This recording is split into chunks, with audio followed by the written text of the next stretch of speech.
السلام علیکم پاکستان، حمید نقیبی آپ کی خدمت میں حاضر ہے۔ ناظرین، ایشیا کے آسمانوں میں پچھلے چند ماہ سے خاموش مگر خطرناک کھیل جاری ہے۔ جاپان کے F-15، چین کے 10JC اور ان کے درمیان چند سیکنڈ کی وہ کشیدگی جس نے پورے خطے کی فضائی طاقت کا توازن بدل کر رکھ دیا۔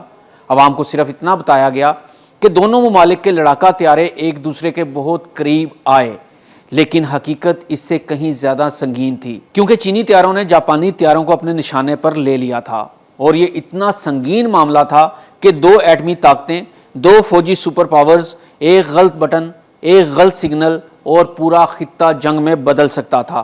یہ صرف ایک ریڈار لاک نہیں تھا، یہ پیغام تھا چین کی طرف سے، تم میں ہمت ہے تو مزید قریب آ کر دیکھو، کیونکہ پہلی بار چینی J-10C نے جاپانی F-15 پر وہی BVR صلاحیت استعمال کی جس نے کچھ عرصہ پہلے بھارت کے رافیل اور سکھوئی سسٹم کو بھی حیران کر دیا تھا۔ آج کی اس ویڈیو میں ہم آپ کو بتائیں گے کہ جاپان کے F-15 اس علاقے میں کیا کر رہے تھے، چینی J-10C کیوں وہاں پہلے سے گشت پر موجود تھے، اور سب سے اہم وہ لمحہ آخر کیسے بنا جب چینی پائلٹ نے جاپانی F-15 کو لاک آن کر کے صرف ریڈیو کے ایک جملے سے بتا دیا کہ وہ نشانے پر آ چکے ہیں۔ ناظرین، یہ واقعہ ہوا ایسٹ چائنا سی میں۔ یہ علاقہ برسوں سے تنازع کا مرکز ہے، کیونکہ یہاں چین اپنی بحری جہازوں کی مشقیں کرتا ہے، جاپان اسے اپنی فضائی حدود کے قریب سمجھتا ہے، اور دونوں ممالک اس خطے میں حق جتاتے ہیں۔ اسی روز جاپان کے E-2D ریڈار طیاروں نے اطلاع دی کہ چینی ایئر کرافٹ کیریئر گروپ علاقے کے قریب بڑھ رہا ہے۔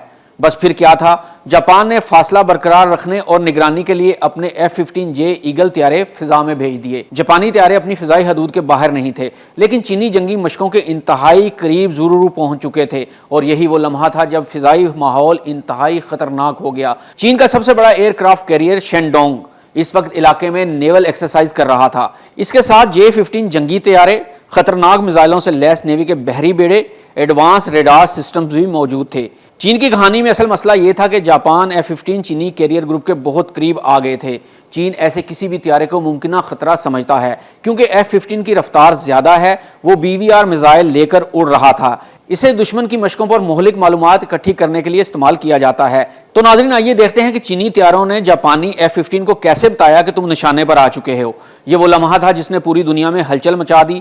چینی J-10C نے جاپانی F-15 کو دو طریقوں سے خبردار کیا۔ نمبر 1، فائر کنٹرول ریڈار آن کر دیا۔ یہ وہ خطرناک سٹیج ہے جہاں پائلٹ کو اپنے سسٹم پر ایک الارم سنائی دیتا ہے، میزائل لاک۔ یہ سیدھا پیغام ہوتا ہے، اگر ہم نے بٹن دبا دیا تو تم فضا میں موجود نہیں رہو گے۔ یہ نہ فائر تھا نہ میزائل، لیکن یہ جنگ کے بالکل ایک قدم پہلے والا اشارہ تھا۔ نمبر 2، ریڈیو فریکوینسی پر وارننگ کال۔ چینی پائلٹ نے مختصر الفاظ میں اعلان کیا، "You are entering the exercise zone.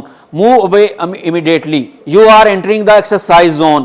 Move away immediately." یعنی یہ زبانی وارننگ اور ریڈار لاک، دوہری دھمکی، دوہرا پیغام تھا۔ تو آئیے اب یہ بھی جان لیتے ہیں کہ چینی طیارے جو فضا میں اڑ رہے تھے اور چینی طیارے جنہوں نے جاپانی طیاروں کو لاک کیا، ان کی خصوصیات کیا ہیں۔ ناظرین، J-10C کی خصوصیات یہ ہیں: رفتار 1.75 میخ، AESA ریڈار سسٹم جو بیک وقت متعدد اہداف ٹریک کر سکتا ہے، missile PL-15 150+ kilometre range, BVR signature کم ریڈار کراس سیکشن۔